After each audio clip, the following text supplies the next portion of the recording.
Good evening, I'm Matt Woodman. This is CTV News at 5. Tonight, WestJet worries what passengers need to know as the cabin crews union issues its strike notice.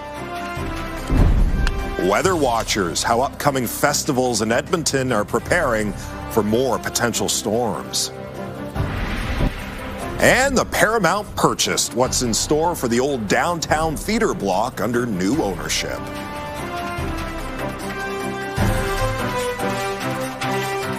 CTV Edmonton, local breaking news with Matt Woodman.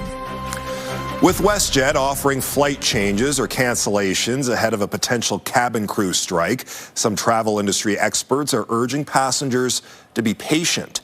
This morning, WestJet flight attendants issued a 72-hour strike notice. The airline responded with a 72-hour lockout notice. CTV's Nariman Issa joins us now from Edmonton's International Airport. So, Nariman, what do these notices mean for WestJet passengers? Well, Matt, WestJet passengers could see their flights grounded as early as tomorrow in anticipation of a strike. Now, with the long weekend, the airport is going to be busy and rebooking a flight could come at a cost. However, we did speak to a travel agent who said WestJet passengers don't need to panic. It was a busy morning at the Edmonton International Airport.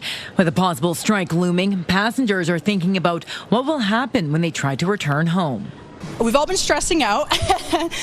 Group chats are going off, but we've been looking at one-way flights to come home. So taking it in stride and then kind of crossing the bridge if we have to, but it's definitely been back of my mind. I think it'll be okay. I'm not going to stress about it. The union representing 4,400 WestJet cabin crew says the two sides remain far apart on key issues, including unpaid work for before a flight takes off. I kind of anticipate that there will actually be a walkout on Sunday, and I don't think it'll be very long.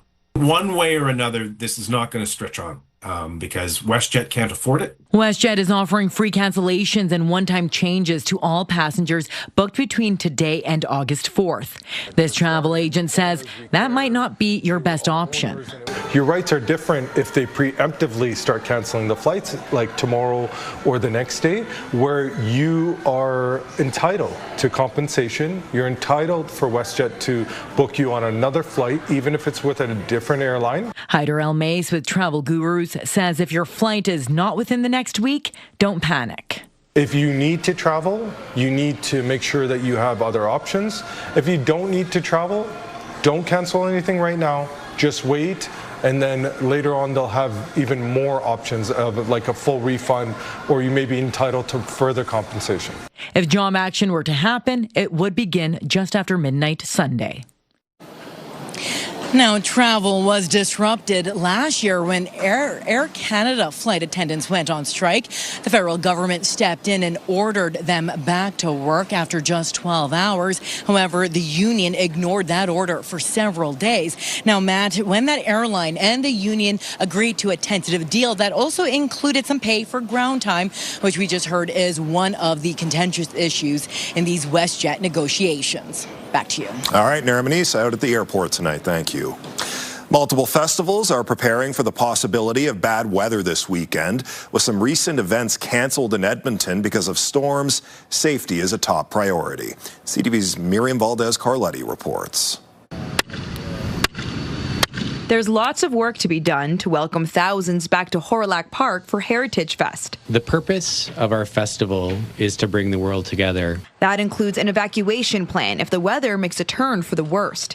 The city says if needed, ETS buses will be used to get people out, as the tents aren't suitable for shelter. Certainly in a space like this, we want to take advantage of that runway and make sure that our attendees are getting out in a timely manner, and they have the time to get out safely. Down in Camrose, emergency plans are also on the minds of Big Valley Jamboree organizers. Being from Alberta, we know that the weather can take a turn at any point, so there's no real change because it is something that's always on our radar. Strong winds in 2009 caused the main stage to collapse, killing one person and injuring dozens of others. Today, the festival says preparation is key. We have an on-site meteorologist who is available to us 24/7, who is monitoring all of the clouds that come in, all of the storm cells, any potential. Attendees can also subscribe for the festival's text messages so they can get instant alerts. Next weekend, this hill will be filled with thousands of people for Folk Fest. Doing a festival is a bit like being a juggler, but you're also you're dodging bullets all the time, so you're having to move around. Producer Terry Wickham says rain before past festivals have taught crews what to look out for. We're going to protect the ground as much as we can. One truck came in, we didn't know they were coming in, and then they got stuck. With festival season well underway, it's a timely reminder to check the forecast and come prepared to enjoy the events, rain or shine. Miriam Valdez-Carletti, CTV News, Edmonton. Josh, we're a day away from a 3-day-long weekend. It would be nice to have some weather that's a little more summery compared to some of the storms we've been seeing lately. How about one of those 3 days? Oh, is that all best you could do, 1 of 3? Yeah, that's you got some heat Saturday, Sunday, wet, windy, and cool. Monday looks not bad. Low 20s, mix of sun and cloud. We'll have to keep a close eye Saturday, especially, I think, for areas northeast and east of Edmonton for some severe thunderstorms as we head through the evening hours. But even here in the city, I mean, potentially around supper time, there's a lot of people planning on going to that Elks game on Saturday. That could be impacted by these storms. This on Sunday is going to be the worst of the 3 days, though, for sure. Gusts to about 50 or 60 kilometers per hour, raining off and on all day, and you go from near 30 on Saturday to about 17 for a high on Sunday. We're in the mid-20s today, 24 degrees downtown Edmonton, a little cooler at Elk Island, 21, 23s elsewhere with just a bit of a breeze, 15 to 20 kilometers per hour. 25 and 14 will likely go down as the high and the low, so right on par with average. Here's what it looks like outside right now with the CTV drone. A cloudier afternoon than expected. We had the sun breaking through early this afternoon, but now the clouds have built back up, and we do even have some scattered showers. Really, really small, tiny little showers. One that's popped up here northwest of the city. There's a couple south of Hinton. Yeah, a little bit up here. Really nothing significant. All eyes for wet weather on Saturday night and then through the day Sunday. So next 24 hours, clouds tomorrow morning, 14 degrees to start and up to about 27 in the afternoon. All right, Josh, thank you. Police are releasing a picture of a man accused of sexual assault against 2 teenagers because they believe there may be more victims. In March, St. Albert RCMP began investigating Eric Mark Simmons. Police allege the 26-year-old was in contact with a number of people between the ages of 13 and 16 since last fall. Simmons has been charged with 2 counts of sexual assault, sexual interference, and child luring. He's scheduled to be in court tomorrow. Police are looking for a shooter connected to a homicide and 2 car fires in West Edmonton. Police were called to a shooting Tuesday afternoon at a business near 112th Avenue and 149th Street. Police say an injured man died in hospital.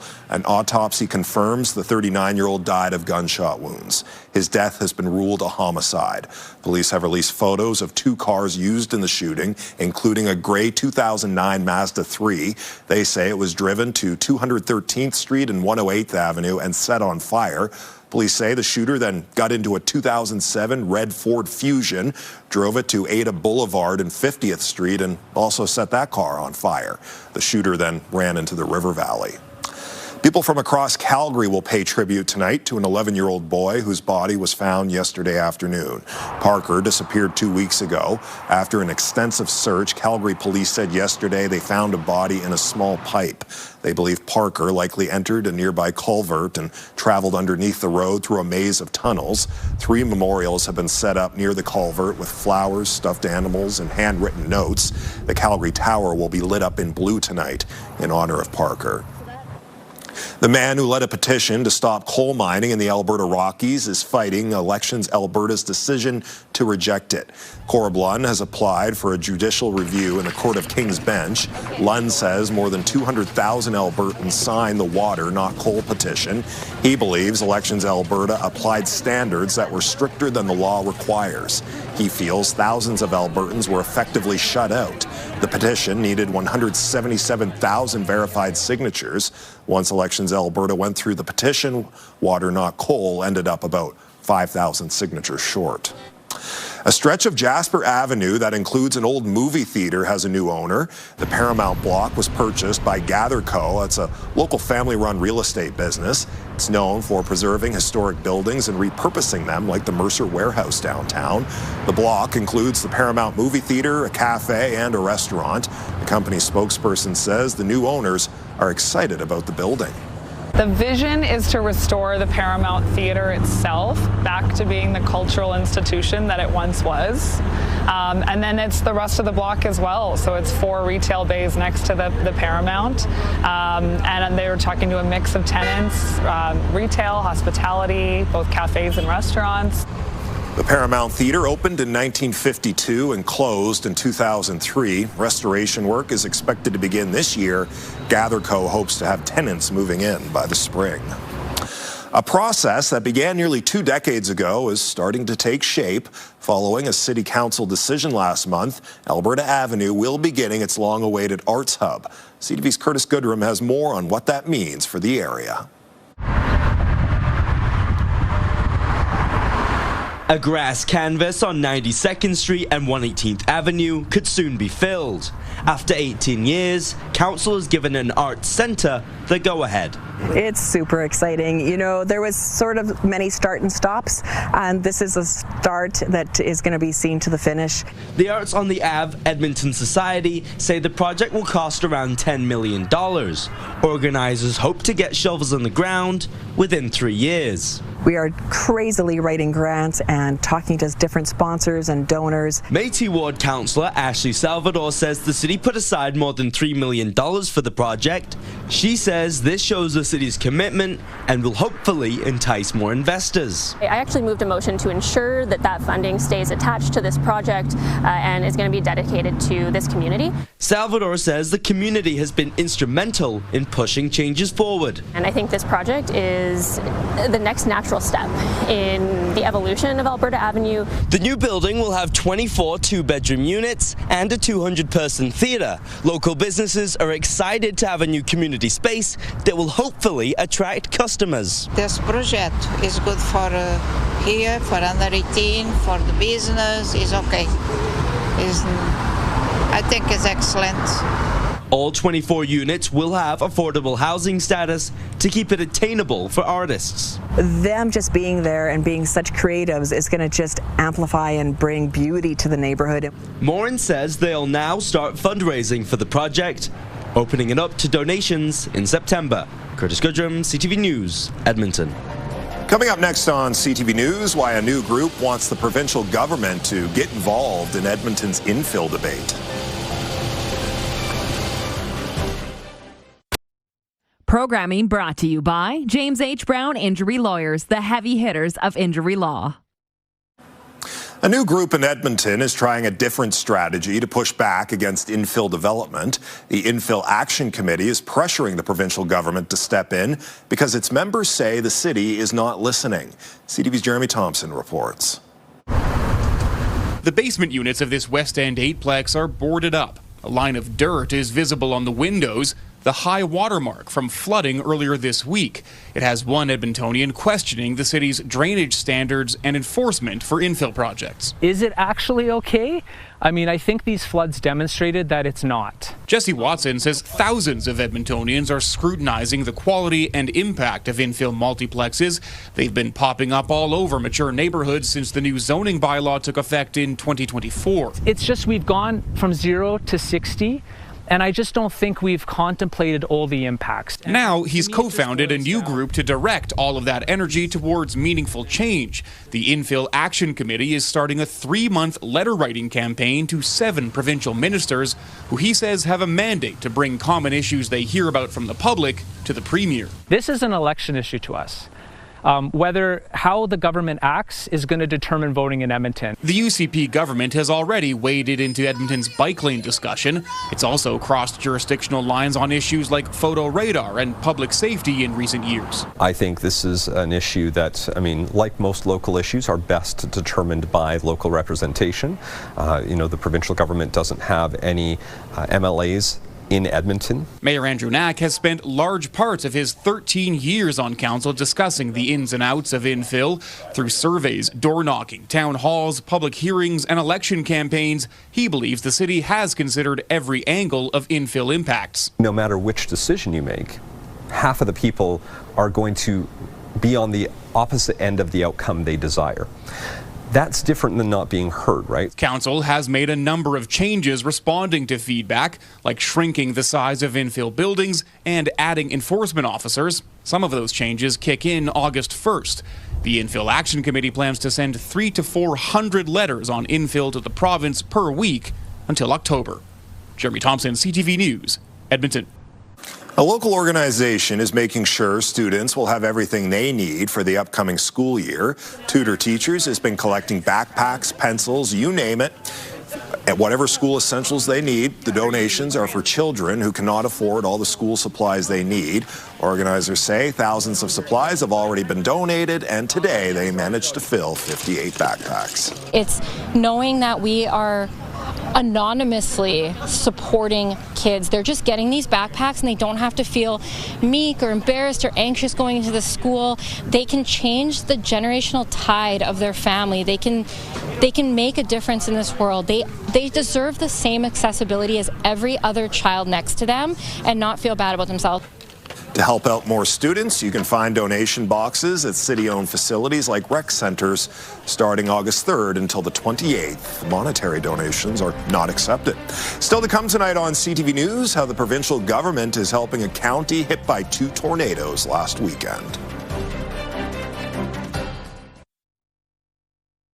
The province is spending more than $1 million to help Clearwater County recover from 2 tornadoes. Last Saturday, 2 EF2 tornadoes touched down between Rocky Mountain House and Leslieville.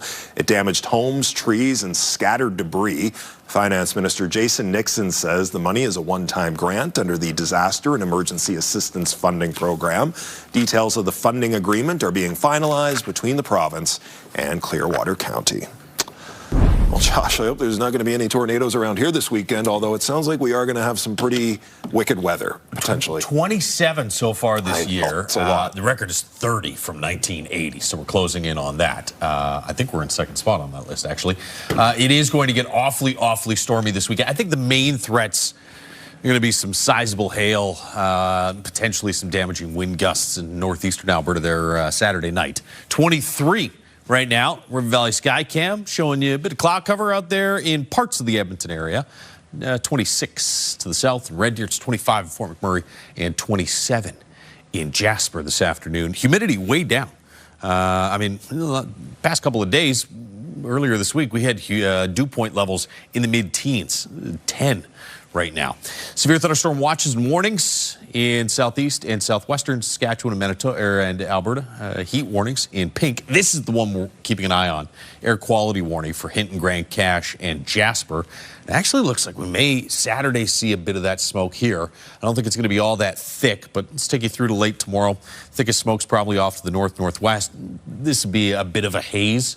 Watch the blue zone start to fill in around the Edmonton area through the course of the day Saturday. I don't think we get to high risk, but you're probably looking at a moderate risk on the Air Quality Health Index and a little hazier than it's been for a while here in the city. That'll all clear out on Sunday with all the rain. There's that storm. Pretty impressive little storm there in southwestern Saskatchewan. You got a couple little sprinkles here in a few spots around the province, but for the most part, just a bit of empty cloud cover. Those clouds will stick around tomorrow morning. Get a chance of a shower or thunderstorm up in the Slave Lake region. Then we get some sunshine tomorrow afternoon and sunny for the first half of the day Saturday in the Edmonton area. Already in the morning, we'll see some showers in the northwest. That'll quickly turn over to some thunderstorms from around Edmonton all the way north. About supper time, good chance of seeing those storms push through. And then this is where it really starts to get active here through the evening hours. Saturday from Edmonton off to the southwest, you also have a chance of some showers and thunderstorms there through the evening. And watch how everything spins around this low. So you get some rain Saturday night into early Sunday morning. Some really heavy, steady rain, it looks like, in through the Cold Lake region. And after a bit of a break, rain kind of wraps back in from the north in the afternoon on Sunday. So I'm not convinced it rains nonstop all day. It's going to be gusty, though. It'll be a lot cooler. And for much of the day, there will be showers in the area. 12 degrees in Fort McMurray as well as Grand Prairie. Tomorrow morning, 11 in Red Deer. Daytime highs tomorrow should get to the mid-20s in Fort McMurray. About 27 for Cold Lake, 26 in Grand Prairie. Be in the high 20s. Red Deer, Coronation, Lloydminster, and Jasper here in Edmonton. Mid-teens tomorrow morning. Some clouds in the morning and then sunshine in the afternoon. A high of 27 degrees. 29 Saturday, maybe even 30. We'll see how long those storms hold off for. Rain, gusty wind, and 17 on Sunday, and low 20s for Monday, Tuesday. All right, Josh, thank you. Some local students in grades 6 to 9 are putting their engineering skills to the test by developing their own robotic arms. They might be taking over the world. I doubt these robots will be taking over the world anytime soon, but for many of these students, the robotic arms are their first shot at building robots. They created the pieces for their arms using 3D printers. Today, they're finishing up their builds. This summer camp is hosted by Norquest College and is trying to get more kids interested in robotics. There's just going to be more and more robots in all of our spaces, and it's going to be a very valuable skill to, first off, even just know how they work, know how they're used before and what their limitations are. And it's a great opportunity, especially at this age. I would have loved a camp like this. The robotics camp will return in August for people between the ages of 17 to 21. When we return, an inclusive camp where kids who have gone through major surgeries can have a fun summer.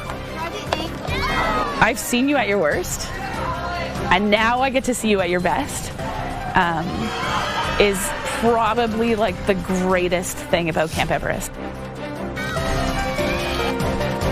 CTV News at 5 continues.